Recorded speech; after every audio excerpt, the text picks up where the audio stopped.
Okay, last car of the day is Norm Vander Veens 1970 Challenger TA, DY3 Cream, H6T5 saddle tan interior, and a 4-speed Survivor car. 47,000 original miles.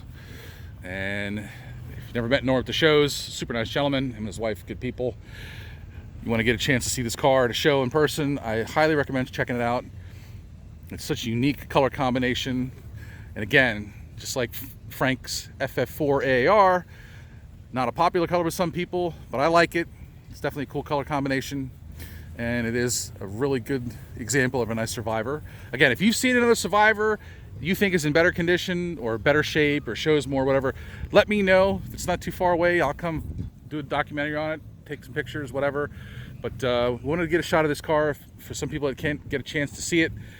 Take a little video of it so you can see for yourself just how nice it is. Now, I'm going to get the interior up here, and then I'm going to get Norm to tell a little story about the car. Barry did document this one. He had it for a couple weeks. Norm let him check it out, take it apart. Barry went through with a fine-tooth comb just about document all the unique stuff about it. But Norm's left it period correct, the way it's been for a long, long time. And as you can see, has some wear and tear on it, but it is original, and that's what they're about. We like to see the Survivor stuff. And we're gonna back up here, get a nice pan shot of it, and I'm gonna let Norm tell me a little story about the car, and then we'll show you the engine compartment before we get going here. So Norm, tell me about the car. Tell me what's the story with it. The car originated in California. This is a California car, and it still has original California door nicks on the passenger side. The car was purchased by a Vietnam veteran. Before he went to Vietnam, his wife drove it while he was overseas. When he came back, he was from Rochester, Minnesota area. He moved to southern Wisconsin, Delvin area, and he had it in Wisconsin for about 3 years or so. Then he sold it to another person in March of 1976. On Labor Day of 1976 is when I purchased the car. Okay. The guy I bought it from used the money to buy a house. He's still married, still has the house, and I still have the car.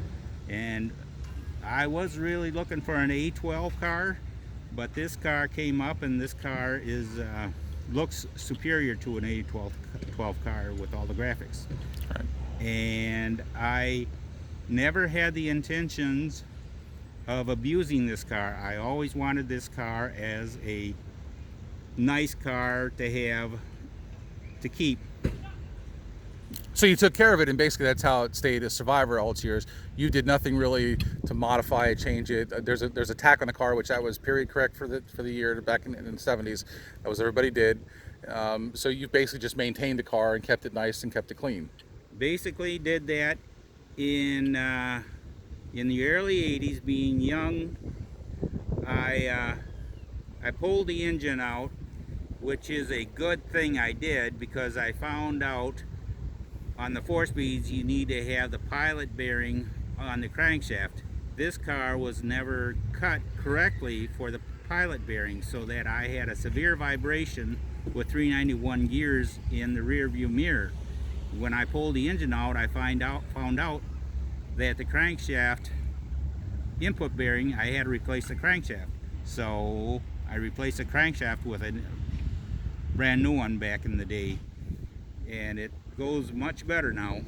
And other than that, you've really not really done too much to the car. Nothing much, no. Yeah. Okay. Well, tell you what, let's get a look under the hood if we can. Get you to put these props on for everybody. I'll give you a hand lifting up the hood here so you can get them done.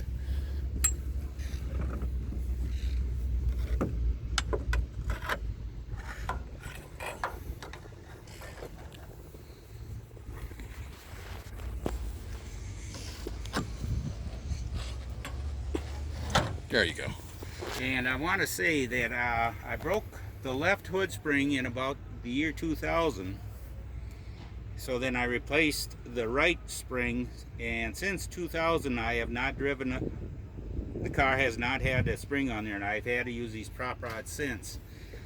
In those 20 years, the hood has laid down pretty near perfectly flat now.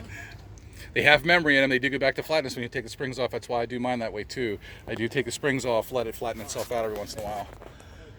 That is my original master cylinder, just replaced. That is the original master cylinder that came with the car. I just found it about a year ago and had it rebuilt.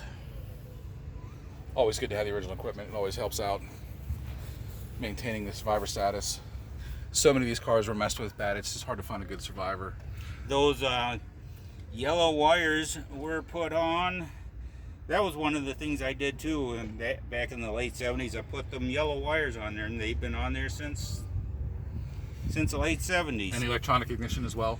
That was one of the first things I did. But you do have the original dual point, correct?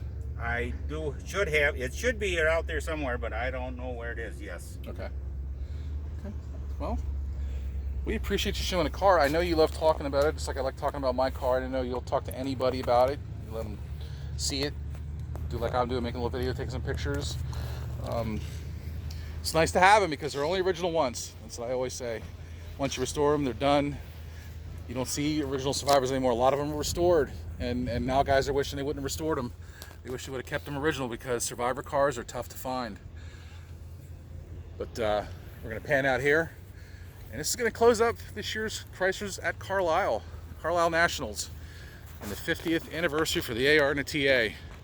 And what a way to close out the show with Norm's TA here. So again, transamcuda.com is the AR CUDA registry, Challenger TA registry, Hamtrak historical site. Those are Barry's sites. Drop by, say hello. Like, share, comment, suggestions. Let us know what you think. And until next time, we'll see you guys. Thanks for checking in.